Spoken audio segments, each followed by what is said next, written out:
진실과 시청자의 진심을 알아봅니다. YTN 뉴스 FM 열린 라디오 YTN. 저는 프로듀서 김양원입니다. 코로나19의 3차 대유행.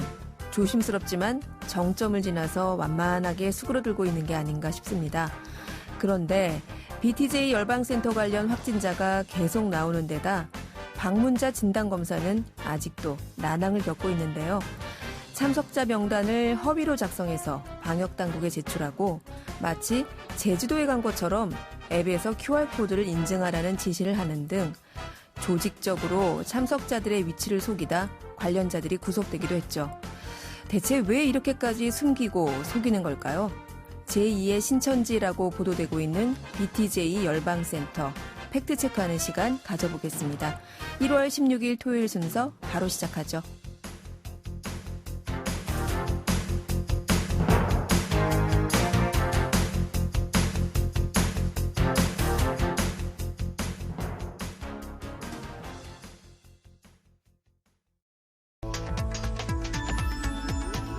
미디어가 전하는 이슈에 대한 다양한 분석과 팩트체크까지 바로 보고 뒤집어 보고 꼭꼭 씹어보기 위한 미디어 비평 프로그램 열린 라디오 YTN. 네, 지난 한 주간 있었던 뉴스들 가운데 사실 확인이 필요한 뉴스를 팩트체크해 봅니다. 팩트체크 전문 미디어죠. 뉴스톱의 송영훈 팩트체커 전화 연결돼 있습니다. 안녕하세요, 송 기자님. 네, 안녕하세요. 자, 지난 한 주는 이 상주 BTJ 열방센터와 관련된 코로나19 확진자가 쏟아지면서 이 센터를 운영한다는 인터콥이라는 데에 대한 관심이 좀 높아졌었어요. 네네. 네, 관련한 팩트체크 준비하셨다고요? 네네. 방역당국의 역학 조사 결과 이 센터 방문자들이 다녀왔다는 사실을 숨기고 확진이 됐고요. 또 이분들이 다른 사람들을 감염시키는 사례가 잇따르면서 일부에서는 제2의 신천지다. 신천지보다 더 위험하다. 이런 주장들이 나왔습니다. 예, 과정을 보면은 인터콥은 지난해 10월 BTJ 열방센터에서 1박 2일 동안 선교행사를 열었고요. 여기에 약 600여 명이 참석을 했는데요. 약 두 달 뒤인 10월 셋째 주 전국 곳곳에서 일어나는 코로나19 집단 감염이 이 행사와 관련이 있는 것으로 드러났습니다. 네. 또 게다가 당국의 조사에 대비해서 이분들이 휴대폰을 꺼서 동선을 숨기고 또 이제 역학조사에 협조하지 않으면서 논란이 커졌습니다. 네.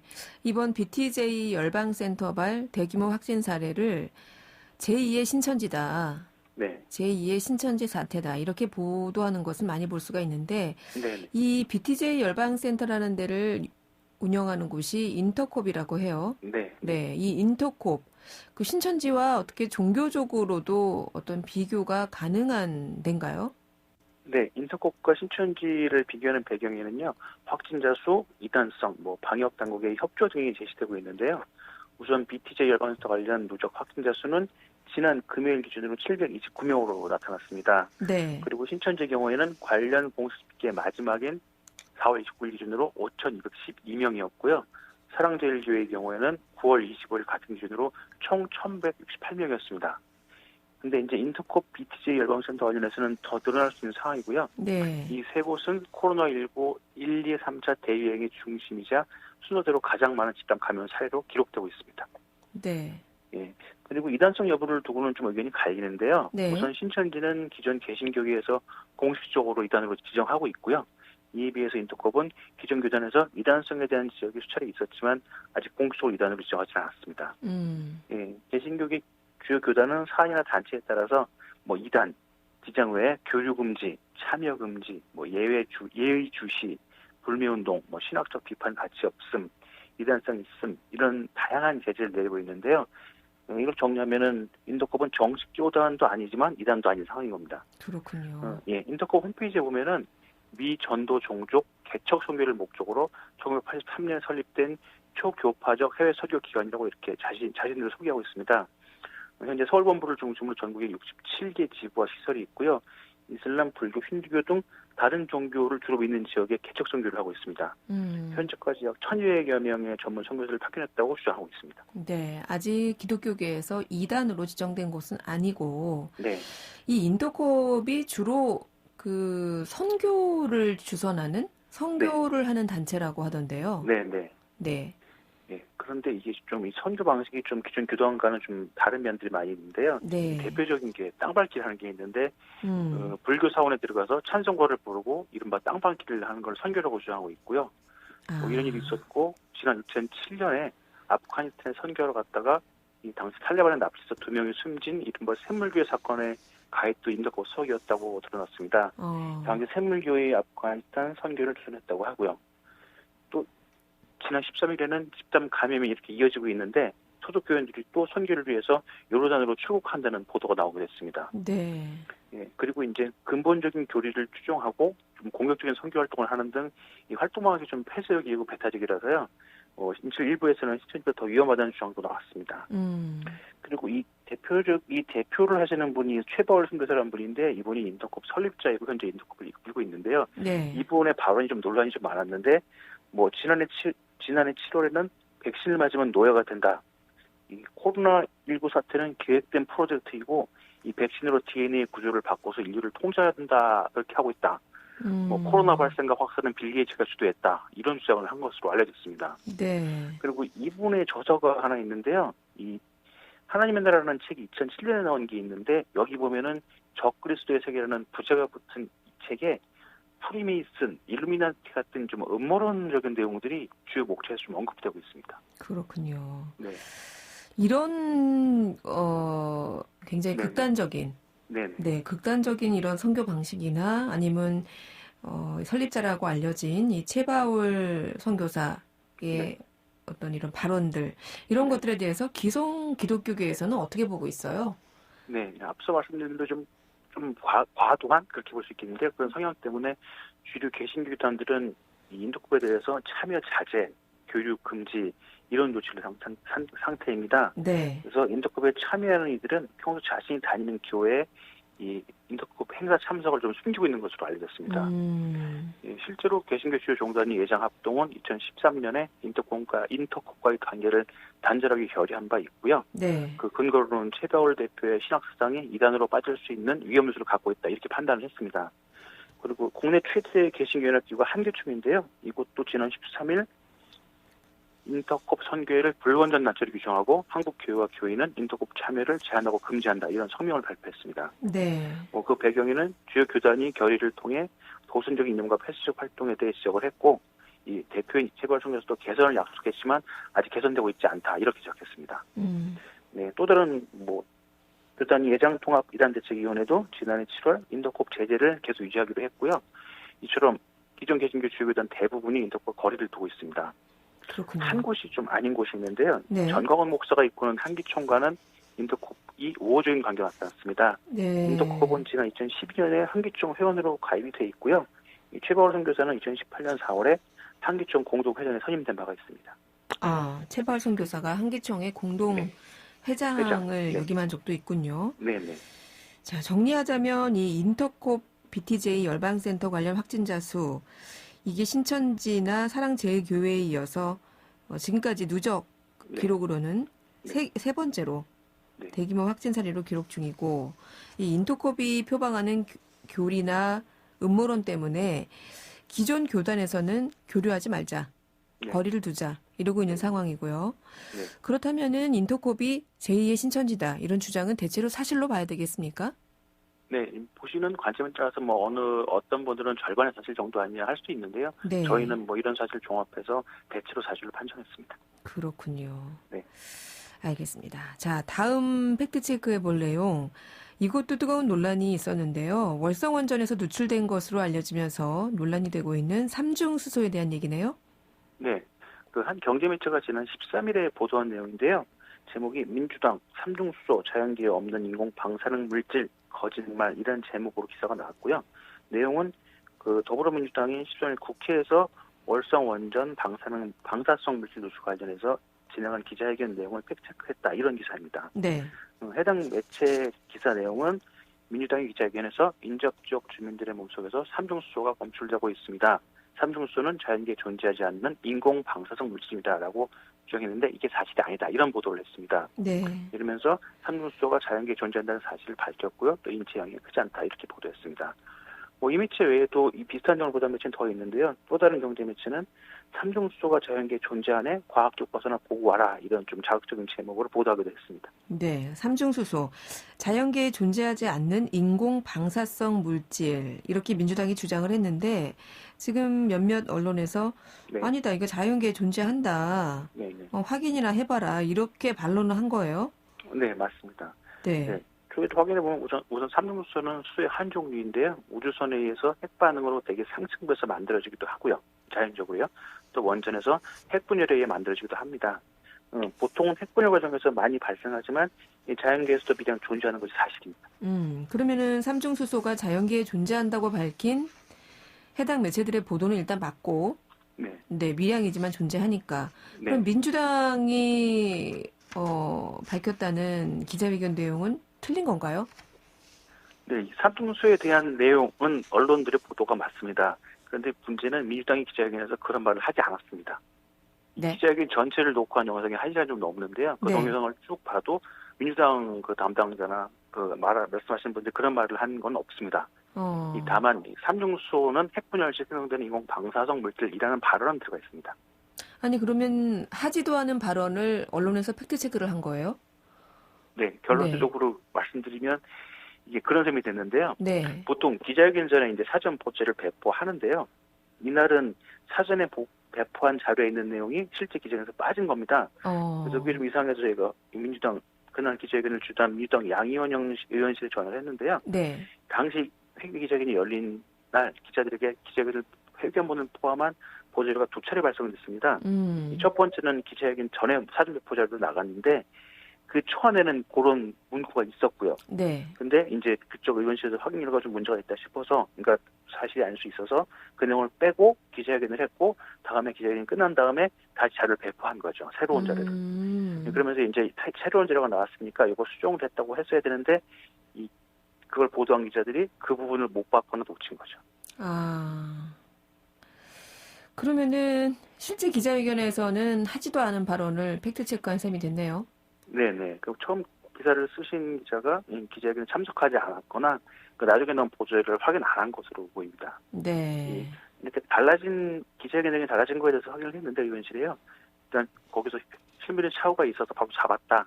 그래서 수정된 내용으로 다시 냈고 재차 보도를 송부했다, 이렇게 알려왔습니다. 그렇군요. 네. 네, 일단은 앞선 언론들의 갑론을박은 제대로 확인하지 않고 쓴 것으로 결론이 됐고요. 네. 자, 그런데 이 월성원전의 삼중수소 논란, 이게 위험하냐 안 하냐, 이 누적되면은 인체에 매우 위험하다, 이런 논란으로 지금 변지고 있는데 네. 어떤 상황인가요? 네, 우선 이 삼중수소는 이 수분이나 기체 형태로 존재하는데요. 혹시 야광식이나 야광이 들어간 장난감 제품 보신 적 있으시죠? 예전에는 많이 썼죠. 네. 네. 요즘 아이들 놀이기구에도 야광물질이 들어가 있는 게 있는데요. 그 삼중수소를 인으로 둘러싸면 이런 빛이 납니다. 그래서 그런 야광물질을 만들 때 지금 쓰이는 게 삼중수소고요. 네. 근데 이제 문제는 이 삼중수소가 실제로 호흡이나 식수, 음식 소지를 통해서 인체 내로 들어올 수 있는데, 이 인체 내로 들어온 삼중수소는 이 몸 밖으로 배출되기까지 인체에 방사선적 영향을 줄 수 있습니다, 실제로. 근데 또 다행인 거는 이 삼중수소는 생물학적 반감이니까 사라지는 기간이 10일 이내로 짧아서요. 네. 다른 방사성 물질에 비해서는 인체 비진량이 좀 적은 편입니다. 네. 이번에 문제가 된 사항은 이 방사성 보건원이 작성한 월성원전 주변 삼중수소 영향 평가 조사 결과 보고서인데요. 네. 이 보고서 내용에 원전 인근 주민들을 대상으로 삼중수소 농도를 조사했는데 다른 지역 주민보다 높게 나왔고, 또 원전 종사자, 동거인 소변에서도 삼중수소가 검출됐다, 이런 게 담겨 있었고요. 네. 다만 이 모든 기준이 이 검출된 양이 연간 인체 허용 기준보다는 낮아서 건강에 영향을 줄 정도 아니라, 이렇게 일단 분석을 한 상황입니다. 네. 일단 월성 지역은 다른 지역보다 높게 나타났다. 그런데 이게 밤감기 또 짧고 해서 인체에 영향을 줄 정도는 아니다, 이런 거군요. 네네. 일단 보고서는 현재 나온 보고서 그렇게 담고 있는데요. 네. 좀 문제가 지적될 수 있는 거는 우리나라는 아직 식수나 이런 작물의 삼중수소 허용 농도 기준치가 없습니다. WHO나 미국 같은 경우는 기준이 다 있는데 아직 한국은 기준이 없어서 그래서 네. 좀 논란이 커진 측면이 있습니다. 그럼 이 위험성에 대한 갑론을박도 결국에는 네. 우리나라에 기준치가 없기 때문에 이게 네. 위험하다면 얼마나 위험한지에 대한 정확한 계측이 불가능하군요. 네, 그렇습니다. 그렇군요. 네. 오늘 팩트체크 2가지 준비하셨는데 여기까지 듣겠습니다. 오늘 말씀 잘 들었습니다. 네, 감사합니다. 네, 지금까지 뉴스톱의 송영훈 팩트체커였습니다. 진실을 전합니다. 진심을 다합니다. 시청자 여러분의 목소리에 귀 기울이는 YTN 뉴스 FM 열린 라디오 YTN 토요일 저녁 8시 20분에 방송됩니다. 한 주간 YTN 라디오에서 방송된 프로그램들을 모니터링하고 평가해보는 시간입니다. 오늘은 박채린 시청자평가원 전화 연결돼 있습니다. 평가원님 나와 계세요? 네, 안녕하세요. 네, 이번 주에는 어떤 프로그램 모니터링 하셨습니까? 네, 이번 주에 살펴볼 프로그램은 매주 평일 오후 6시에 방송되는 이동영의 뉴스 정면 승부와 매주 평일 아침 7시 20분에 방송되는 황보선의 출발 새 아침입니다. 이동영의 뉴스 정면 승부는 지난해 12월 28일부터 일주일간, 황보선의 출발 새 아침은 1월 4일부터 일주일 동안 들었습니다. 네, 두 프로그램 들어보셨는데 어떠셨나요? 네, 4월에 치러질 서울시장, 부산시장 보궐선거를 앞두고 YTN 대표 시사 프로그램인 이동영의 뉴스 정명승부와 황보선의 출발 새 아침도 관련한 소식을 다루고 있는데요. 이와 연관해서 두 프로그램에서 느꼈던 아쉬웠던 점부터 이야기를 해보려고 합니다.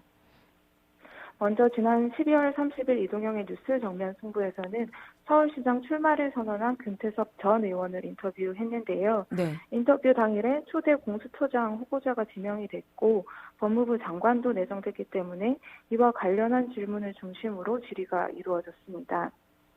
그리고 나머지 절반은 서울시장 출마와 관련한 내용이었는데요. 결론부터 말씀드리면 서울시장에 출마를 선언한 사람에게 출마와 관련한 질문은 충분하지 않아서 아쉬웠다라는 점을 얘기하고 싶습니다. 물론 이번 인터뷰는 공수처장 후보 지명 등에 대한 질문에 무게를 둔 인터뷰이긴 했는데요. 그럼에도 재보궐 선거 열기가 조금씩 고조되고 있는 만큼 출마에 관한 이야기도 궁금했습니다. 그런데 질문의 방향은 금 전 의원에 관한 것이 아니라 안철수 국민의당 대표가 후보로서 관심받는 것에 대해서 어떻게 생각하는지, 김근식 교수나 출마가 거론되는 다른 후보에 대해서는 어떤 의견을 갖고 있는지에 초점이 맞춰져 있었습니다. 정책에 대한 질문은 서울시장이 되면 첫 번째 소통 상대는 누구냐 정도가 전부였습니다. 다른 후보에 대한 생각도 중요한 정보이지만요. 유권자에게 정책 관련 정보도 중요하다는 점에서 질문 내용이 조금 아쉬웠습니다. 그렇군요. 서울시장에 출마 선언한 금태섭 전 의원과의 인터뷰를 들으셨는데 서울시 정책보다는 그 당시 있었던 정치 현안에 대한 질의 내용이 대부분이어서 서울시장 후보로서의 금태섭 의원에 대한 어떤 정책과 소견에 대한 것들은 이해하기가 좀 부족했다. 이런 내용이셨습니다. 황보선의 출발 새 아침도 들으셨다고요? 네, 지난 1월 4일 황보선의 출발 새 아침에는 나경원 전 의원이 출연했습니다. 인터뷰 당시에는 출마 선언을 하기 전이었는데요. 앞서 이동영의 뉴스 정면 승부에서는 출마 선언을 한 금 전 의원을 인터뷰하면서 정책 관련 질문이 부족하다고 지적을 했었는데요. 네. 반면 나경원 전 의원과의 인터뷰에서는 출마 선언을 하지 않은 상황이었는데도 선거 관련 질문이 과도했다는 게 제 의견입니다. 물론 많은 사람들이 나경원 전 의원의 출마 여부를 궁금해하니 관련 질문은 충분히 할 수 있다고 보기는 했는데요. 그렇지만 출마 선언도 하지 않았는데 관련해서 인터뷰하는 것을 들으면서 하마평에 오를 모든 사람을 공평하게 인터뷰하는가 하는 의문도 들었습니다. 인터뷰 질문도 날카로운 내용을 비껴나가서 아쉬웠는데요. 나경원 전 의원이 최근 한 예능 프로그램에 출연한 것에 대한 질문을 예로 들 수 있습니다.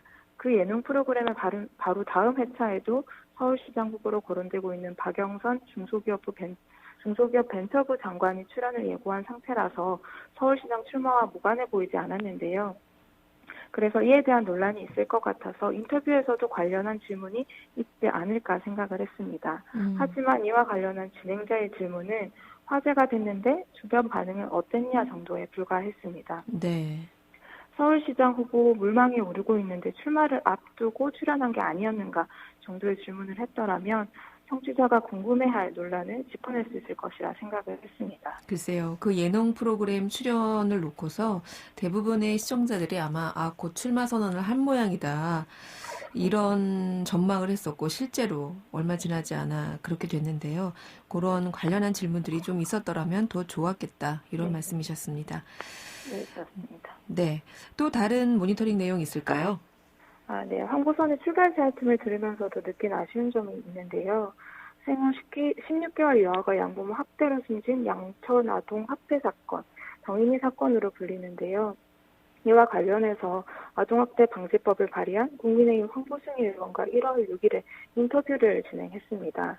사회적 공분을 사고 있는 이슈인데다가 법망의 허술함이 밝혀진 만큼 입법이 정말 중요하고 이 인터뷰도 필요하다는 생각이 들었습니다. 이때 인터뷰에서 진행자는 관련 법안이 정말 실효성이 있는지, 재발 방지엔 효과적인지 등 최소한의 검증을 요구하는 역할은 하지 않아서 아쉬웠습니다. 아동학대 사건과 관련해서 많이 지적되는 부분과도 일맥상통하는데요. 정치인들은 사건이 발생하면 반짝 법안을 쏟아냈다가 이후 입법까지는 신경 쓰지 않고 있습니다. 언론도 실효성이 검증되지 않은 법안을 앞다퉈 보도할 뿐 진심으로 관심을 갖지 않는 과거를 되풀이하고 있는 건 아닌지 고민해볼 부분입니다. 네. 반짝 관심에 그칠 게 아니라 지속적인 후속 보도도 저희가 관심을 좀 갖겠습니다. 오늘은 이동형의 뉴스 정면 승부 그리고 황보선의 출발새 아침 이 두 프로그램에 대한 시청자 평가원의 의견 들어봤습니다. 오늘 말씀 고맙습니다. 네, 감사합니다. 네, 지금까지 박채린 시청자 평가원이었습니다. 열린 라디오 YTN에서는 시청자 여러분의 목소리를 듣습니다. 참여 신청과 의견은 유료 문자 샵 0945, 우물정 0945나 YTN 라디오 프로그램 열린 라디오 YTN 게시판을 통해 남겨주세요. 네, 뉴미디어 트렌드 함께해 주실 분이죠. 콘텐츠를 사랑하는 분이십니다. 뉴아이디의 김조한 이사 전화 연결돼 있습니다. 이사님, 안녕하세요. 안녕하세요. 네. 이번 주에는 어떤 소식 준비하셨나요? 네, 오랜만에 넷플릭스 이야기를 해보려고 하는데요. 네. 네, 우리나라 넷플릭스 지금 1, 2위를 다투고 있죠. 네.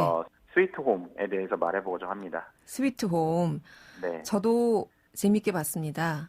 아, 드디어 보신 게 나왔네요. 왜 이러세요? 저 킹덤도 반 사람이에요. 네, 괴물이 네네. 등장하던데. 네. 네, 한간에는 이 CG에 어벤져스 팀이 참여했다고 하던데, 맞아요? 근데 그만큼의 제작비를 CG에 투자한 건 맞는 것 같아요. 아, 그렇군요. 네. 네. 지금 12월 말에 이제 전 세계에서 공개되고 한국에서 지금 1, 2위를 놓치지 않고 있는데 그 회당 한 30억 가량의 제작비를 투입했어요. 회당이요? 편당? 네, 한국 드라마가 보통 많으면 10억 이상 정도까지도 이제 많이 올라가긴 했지만 네. 30억까지 들어간 드라마는 아마 스위트홈이 최초가 아닐까 싶습니다. 킹덤 같은 경우는 한 20억 정도 들었다고 하거든요. 아, 이 좀비들이 때로 나왔던 네. 그 킹덤도 20억인데 스위트홈은 그보다 더 많은 30억, 회당 30억의 제작비가 투여되겠군요. 네. 솔직히 뭐 아주 주연급의 캐스팅이 된 것들은 아닌데. 그렇죠. 뭐 유명한 배우가 뭐 우현 씨도 제가 봤지만 뭐 네. 그렇게 유명한 배우들이 나오지는 않더라고요. 네. 그런데 이제 그 정도 들었다는 건 이제 대부분 CG에 들어갔고 실제로 막 크리에이처를 제작해서 네.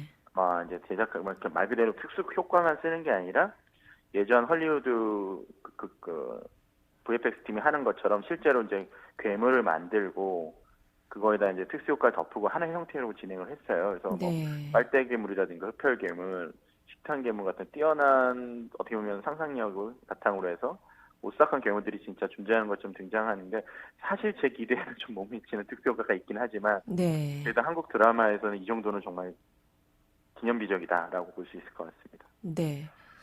저도 그냥 웬만한 영화보다도 사실은 뭐 버금간다 이런 생각을 하면서 봤는데 자, 무시무시한 괴물들이 회를 거듭하면서 나와요. 네. 또 한 공간에 모인 사람들이 그에 맞서고 있고요. 이 스위트홈 내용 간략히 소개하고 넘어갈까요? 네. 스위트홈은 이제 동명의 웹툰이 원작이고요. 네. 그러니까 학교 폭력에 오랜 시간 노출된 은둔형 외톨이가 현수라는 주인공이 가족들이 갑자기 교통사고로 다 죽습니다. 그래서 절망에 빠지고 이제 자기도 삶을 마감하려고 이제 그 아무도 모를 만한 그 아파트로 이사를 해요. 그게 그린홈이라는 아파트고요. 아주 낡고 허름한 아파트로 묘사되더라고요. 거기에 이제 원인 모를 바이러스로 사람들이 괴물로 바뀌고요.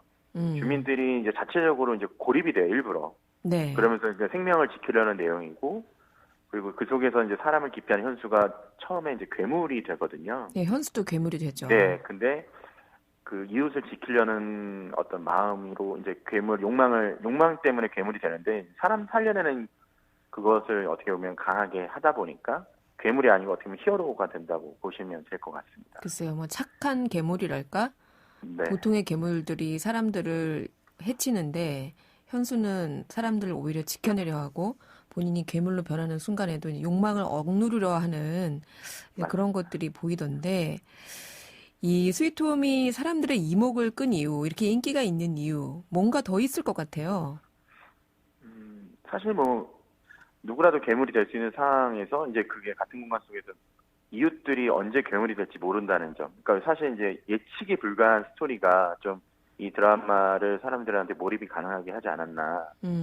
그런 것도 있고, 이렇게 되면 이제 끝나는 거 아니야라고 하는 뭐 주인공이 초반부터 코피를 흘리게 된다든지, 또 괴물이 되는 과정에서 또 괴물이 되지 않고, 또 어떻게 죽으려고 하는 친구가 두 아이를 살려야겠다는 생각으로 괴물이 되지 않는 그런 그게 이제 예측 불가한 부분들이 네. 재미를 좀 올리지 않았나라는 생각이 들고요. 또 네. 다른 거는 이제 신인 배우들이 대거 등장하는데 생각보다 핏이 잘 맞아요.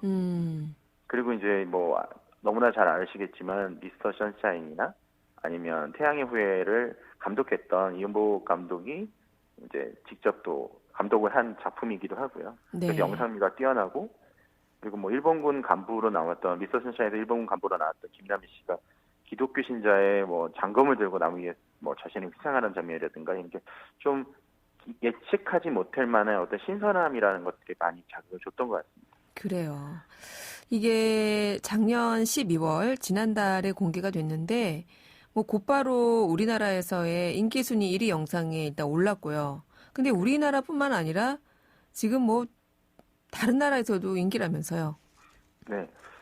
뭐 한국을 비롯해서 뭐 싱가포르나 대만, 태국, 베트남, 방글라데시, 홍콩, 말레이시아 이런 아시아권 국가에서 스트리밍 1위로 시작을 했고요. 네. 지금도 뭐 미국도 마찬가지고 초반에 전 세계 인기 3위까지도 올라갔었습니다. 지금 드라마 공개는 이제 한 달 가까이 되는데 아직도 전 세계 인기 순위가 17위 정도 자리 잡고 있어요. 전 세계 네네. 넷플릭스 내에서 전 세계 인기 영상 3위까지 올라갔고. 네, 지금은 한 달 정도 지났는데 17위 정도까지도 유지하고 있습니다. 한국에서는 아직도 2위고요. 그래요. 주로 이제 그 스트리밍 1위를 차지한 곳은 동남아 국가네요. 네, 이게 아무래도 다른 언어를 사용하는 컨텐츠이기도 하고 여전히 아시아 컨텐츠가 이런 북미나 유럽을 넘어가기에는 좀 허들이 있습니다. 네. 지난번에 공개됐던 킹덤도 전 세계적으로 인기를 끌었다고 하지만 아시아 중심으로 인기를 끌었던 것이고요. 네. 그렇군요. 뭐 싱가포르, 대만, 방글라데시, 뭐 페루나 필리핀, 카타르까지 지금 현재 11개 나라에서 이 넷플릭스 TV 프로그램 스트리밍 1위를 차지했다고 하는데 대작인 건 틀림없는 것 같고요. 이렇게 우리나라뿐만 아니라 언어가 다른 나라에서조차도 인기를 끌고 있는 뭐라고 보세요? 이게 이제 어떻게 보면 소재적인 부분이 있는 것 같아요. 괴물이라는 예를 예전에는 뭐 좀비에서 이제 괴물이라는 것들이 지금 현재 우리가 겪고 있는 상황과 좀 사실 다르지 않는 이 코로나 상황과 그렇죠. 그리고 집에서 볼 수 있는 어떤 그런 좀 신선한 단순한 로맨틱 코미디나 무슨 드라마가 아니라 네. 이런 특수 효과가 들어간 극장에서나 볼 만한 내용들을 또 이제 오랫동안 빈지 와칭이라고 하죠. 네. 10시간 정도 보게 만드는 그런 재밌는 특수 효과가 들어가는 콘텐츠가 호응을 이끌어낸 것 같고요. 아이디어가 일단은 되게 재밌잖아요. 신선하잖아요. 보셨다고 하니까. 저도 이게 뻔하지 않을까라고 봤다가 좀 빠지고 저도 끝까지 보게 된 콘텐츠 중에 하나인데요. 네. 그러니까 한국 웹툰의 인기 원작이 이제 넷플릭스에 서비스되고 있는 것들이 그 스위트홈뿐만 아니라 지금 전체 1위를 한국에서 1위를 하고 있고 전 세계 11위를 기록하고 있는 경이로운 소문이라는 네, 그 넷플릭스 드라마. 서비스하는 콘텐츠도 네. 네, 그것도 웹툰이거든요. 원작이. 그렇다고 하더라고요. 네, 그래서 한국 웹툰의 힘이 이런 다양한 크로스 플랫폼에서 성과를 내고 있다는 것들도 되게 신선하다고 보시면 될 것 같아요. 저도 당초 이 스위트홈 웹툰을 먼저 봤던 친구가 이 드라마가 별로라는 거예요. 그 저도 사실은 이 괴물이 나오는 것을 웹툰으로는 어떻게든 소화할 수 있지만 과연 이걸 특수효과를 써서 만드는 이 드라마로 어떻게 구현해냈을까 늦게 시작을 했는데 보니까 정말 그래도 재밌다 이런 생각이 들었고요. 이렇게 킹덤에 의해서 스위트홈까지 넷플릭스 오리지널로 선보이고 있는 한국 컨텐츠들, 넷플릭스가 한국 컨텐츠에 좀 관심이 더 많아지고 있는 게 아닌가 이런 생각이 드는데 올해에도 이런 넷플릭스의 대작 투자 이어질까요? 네, 오히려 더 많이 이루어질 거라고 생각이 들고요. 지금 이제 아시아를 수성하는 데 있어서는 아시아 네. 시장이 이제 경쟁이 굉장히 치열해지고 있는데 한국 콘텐츠가 여전히 아까도 뭐 인기 순위에서 말씀드렸지만 아직도 5위 안에 다 들어가고 있거든요. 그래서 한국 콘텐츠 잘 만들면 아시아에서 승부를 볼 수 있기 때문에 지금 2배 이상 늘린다고 합니다. 작년에 한 투자 금액이 3,300억 정도 된다고 하는데요. 국내 투자 금액이. 네, 근데 올해는 7억 달러 이상 투자할 것이라고 하고 있고요. 한 8천억이 넘어가네요, 그럼.